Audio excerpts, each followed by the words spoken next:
Hi hello welcome to మంత్ర 5.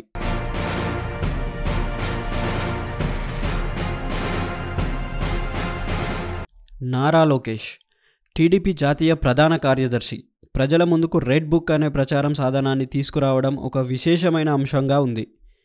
ఈ red book YCP ప్రభుత్వ కాలంలో టీడీపీ మద్దతుదారులపై జరిగిన దాడులు, వేధింపులు మరియు అవినీతి ఘటనలను నమోదు చేసి అవినీతి పరుల మరియు అధికారుల పేర్లను బహిర్గతం చేయడానికి ఒక ఉపాయంగా ఉపయోగిస్తున్నారు. ఇచ్చాపురం నుండి ప్రారంభమైన శంఖారావం, యువగలం పాదయాత్ర అనంతరం లోకేష్ వైసీపీ నేతలపై తీవ్రమైన విమర్శలను చేస్తూ అధికారులు అవినీతి చర్యలను బయటపెట్టారు. ఈ ప్రక్రియలో ప్రజల నుండి సమాచారం సేకరించి రెడ్ బుక్లో నమోదు చేస్తూ అవినీతి పరులు మరియు అధికారులపైన న్యాయ చర్యలు తీసుకోవడానికి సిద్ధంగా ఉన్నారు. ఈ రెడ్ బుక్ ప్రచారం ద్వారా రాజకీయ కథనాన్ని మరింత బలపరచడంతో పాటు ప్రజల మధ్య కొత్త చర్చలను ఉత్తేజితం చేస్తున్నారు. ఈ పద్ధతి రాజకీయ వ్యూహంగానే కాకుండా న్యాయం కోసం ఆశాకిరణంగా ప్రజలకు ఉపయోగపడుతుంది.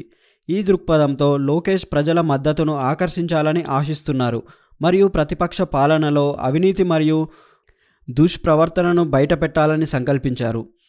టీడీపీ కొత్త దిశగా ముందుకు సాగుతుండగా రెడ్ బుక్ వ్యూహం సామాజిక మార్పుకు తోడ్పడే ఒక ప్రయత్నంగా ఉంది అని లోకేష్ నమ్ముతున్నారు.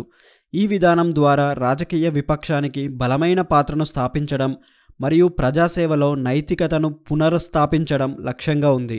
టీడీపీ రాజకీయ విధానాలలో రెడ్ బుక్ వ్యూహం ఒక కీలకమైన అడుగుగా ఉంది. ఈ దృష్టికోణం ద్వారా లోకేష్ ప్రభుత్వ పాలనలో ఉన్న లోపాలను మరియు వైసీపీ పాలనలో ఉన్న దోషాలను ప్రజల ముందుకు తీసుకురావడానికి సిద్ధంగా ఉన్నారు. ఇది రాజకీయ విమర్శ మరియు బాధ్యతాయుత పాలనకు ఒక మార్గంగా ఉపయోగపడుతుంది. మరిన్ని ఇంట్రెస్టింగ్ అప్డేట్స్ కోసం మా ఛానల్ని లైక్ చేయండి, షేర్ చేయండి మరియు సబ్స్క్రైబ్ చేయండి. Thanks for watching.